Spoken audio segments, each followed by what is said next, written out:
SMK Negeri 3 Sorolangun ini, serta yang saya cintai dan yang saya banggakan, teman-teman seperjuangan dengan saya.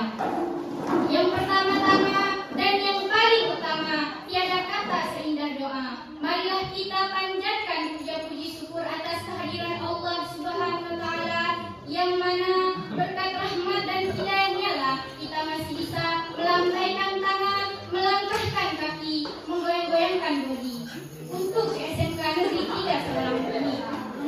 Yang kedua kalinya dan yang nomor dua, salawat berangkaikan salam tak lupa pula kita kirimkan kepada baginda kita, yang mana tak kenal mobil Pajero, tak kenal mobil ekskavator, apalagi anti koruptor, yakni Nabi Yuna wa Habibuna Muhammad Sallallahu Alaihi Wasallam, dengan lafaz Allahumma sholli ala Sayyidina Muhammad wa ala ali Sayyidina Muhammad. Baiklah teman-teman, berdirinya saya di sini bukan sembarangan berdiri. Akan tetapi saya akan membawakan sebuah pidato yang bertemakan berbakti kepada kedua orang tua.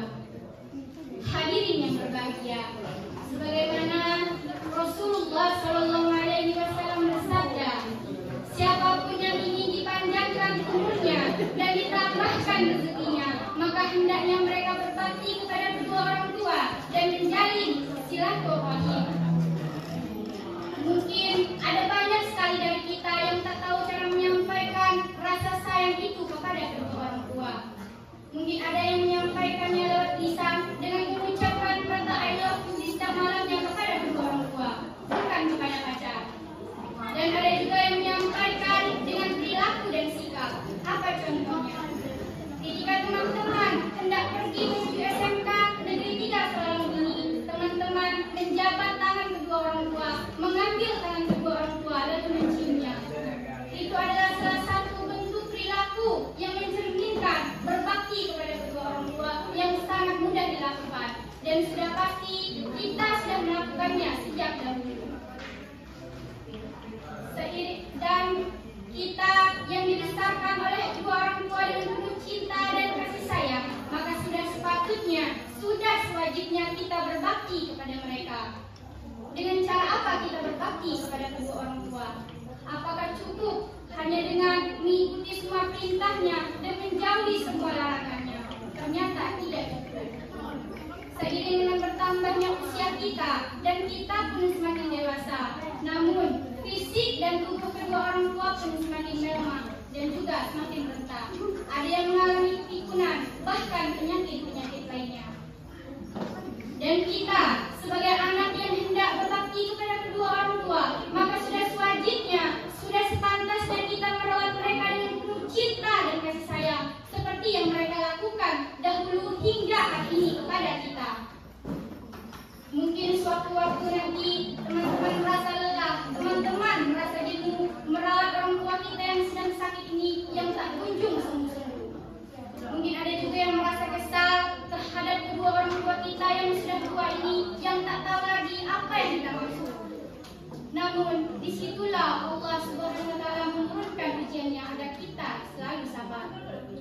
Bahwa kalau ada orang yang bilang bahwasannya sabar itu ada batasnya, sabar yang sesungguhnya adalah sabar yang tanpa memiliki batasan. Pernahkah teman-teman memikirkan, pernahkah teman-teman masih membayangkannya bahwasan dulu kita sakit, kita dirawat oleh kedua orang tua kita, hingga hari ini kita masih dirawat? Mungkin ada orang tuanya yang tak punya uang sedikit pun, mereka tak hanya diam untuk mengadu nasib, akan tetapi mereka rela meminjam uang kesana kemari ke tetangga ataupun keluarga untuk kita berobat agar kita bisa sembuh. Bisa dilihat dari muka beliau yang penuh dengan kecemasan, melihat kita yang terbaring lemas di atas kasur. Dengan begitu, apakah teman-teman semua masih yakin ingin menyakiti hati orang tua, masih yakin tidak ingin merawatnya di hari tua nanti? Namun saya yakin bahwasannya teman-teman di sini tidak akan tega membuat orang tua seperti itu. Amin ya rabbal alamin. Hadirin yang berbahagia, sebagaimana dalam hadis mengatakan, ridhonya Allah itu terletak pada ridhonya kedua orang tua, dan murkanya Allah itu terletak pada murkanya orang tua.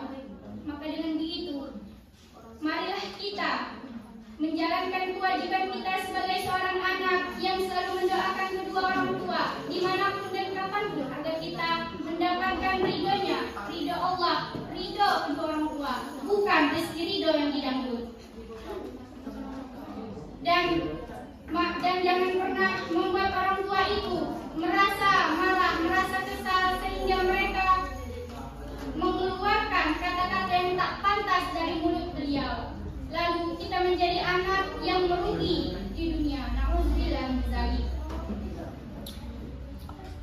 Berbakti kepada kedua orang tua bukan hanya saat mereka masih hidup, akan tetapi saat mereka sudah meninggal pun kita masih diwajibkan untuk berbakti kepada kedua orang tua.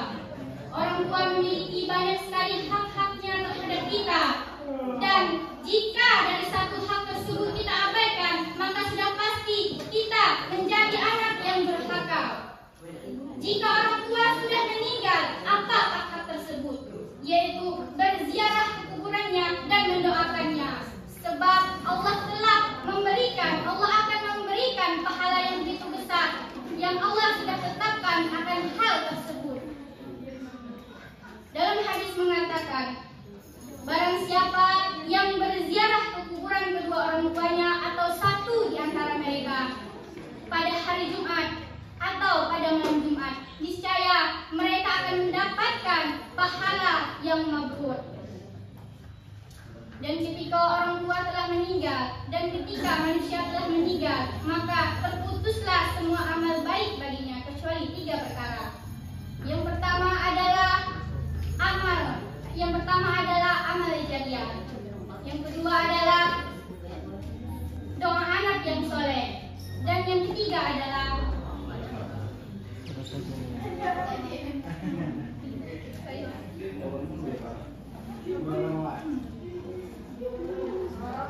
waiting for connection. Pada malam Jumat juga, bahwasannya arwah orang-orang mukmin itu datang ke rumah-rumah mereka dengan penuh kesedihan. Mereka memanggil anak-anaknya, saudara-saudaranya, dan keluarga-keluarganya. Mereka berkata, wahai anak-anakku tercinta, wahai keluargaku, wahai teman-temanku, kasihanilah diri kami. Sungguh, sekarang kami berada dalam penjara yang amat kokoh dan benar dalam keadaan gundah. Maka sekiranya engkau memiliki hadiah untuk kami, berilah dan keluarkanlah sedekah untuk kami. Dan mereka berkata, jangan pernah membuat kami berputus asa, dan semoga Allah tidak akan membuat kalian berputus asa dari rahmat-Nya.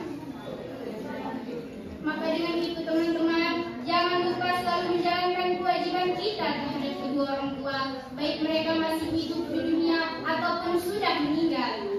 Jika dalam satu hari teman-teman mendoakan 5 kali untuk kedua orang tua, maka kita sudah menjalankan haknya terhadap kedua orang tua kita sebagai anak yang berbakti kepada kedua orang tua. Baiklah, sebelum saya akhiri, saya ada sedikit pesan untuk teman-teman sekalian tentang orang tua dan anak. Connected. Katanya orang tua itu menemani kita untuk kita bisa hidup, mulai dari dalam kandungan Waiting for connection. kecil hingga sebesar ini, berbeda dengan kita. Sedangkan kita menemani orang tua itu untuk mereka meninggal. Kita tak ada momen sedikit pun saat kita menemani orang tua itu saat orang tua sebesar kita, itu sangat mustahil sekali. Maka dari itu, berhenti berkomentar tentang kedua orang tua karena mereka mengenal kita seumur hidup mereka, sedangkan kita mengenal mereka hanya setengah, bahkan tak sampai dari umur mereka. Mereka punya banyak cerita yang tidak diketahui.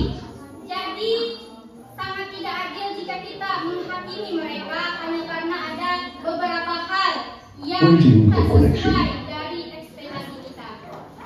Baiklah teman-teman, itu tadi pidato dari saya. Semoga bisa diingat oleh teman-teman semua bahwasannya sangat penting sekali berbakti kepada kedua orang tua, mendoakannya. Dan yang terpenting adalah jangan pernah merasa rugi untuk mengeluarkan harta untuk kedua orang tua. Berikan 100% itu hanya untuk kedua orang tua, niscaya akan diganti pastikan dengan 1000% dari Allah Subhanahu wa taala. Baiklah, jika ada kekurangan itu datangnya dari diri saya sendiri, jika ada kelebihan itu sudah pasti datangnya dari Allah Subhanahu wa taala. Saya Waiting akhiri. for connection. Assalamualaikum